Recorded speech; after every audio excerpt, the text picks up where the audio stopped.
जय श्री राम। स्वागत है आप सभी को हमारा मिनी ब्लॉग में। आज अब मिनी ब्लॉग की शुरुआत हो रही है अपने शीतल देवी रात है। शीतल देवी गई कोई भी अने मालिश वगैरह करे तो घणो मजा आवे। खास घणो यात्री खुश हुए झंडे कोई हद नहीं, एकदम खुश। और ये अपने दो गाड़ियाँ खड़ी आ बिल्कुल धोई दीदी, एकदम क्लीन कर दी और अब बिल्कुल व्यवस्थित खड़ी है। अब मुझे थोड़ी देर हुई गयो ने ऑटो में देखी टाली देवी बने आया था, बढ़िया फीडिंग कर रहा, ये खई रहा गई।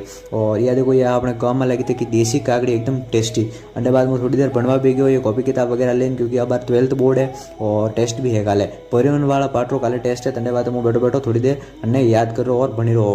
बटे बाद 6:05 हो गया। अटे बाद पूजा आरती वगैरह की थी भगवान से, और पूजा आरती करता तो बस एक ही चीज़ प्रार्थना करती थी कि हे भगवान सब्सक्राइबर बढ़े दो, व्यूज आई था बस। और कहीं भी हाल में एक बार सक्सेस बनो यूट्यूब पे, कहीं भी हाल में सक्सेस यूट्यूबर बनो। अटे बाद मैं पूजा आरती वगैरह करे और फिर थोड़ी देर आयो हो बाने माहौल वगैरह देखवा बात है। और बाने एकदम शांत माहौल वेरो है। अटे बाद मैं घरे आयो, घरे आने देखिए थोड़ी आगा वगैरह जल्दी मार हो गयो। फिर ऊपर चैन देखो तो जाड़ी रोटी बनी रही एकदम टेस्टी।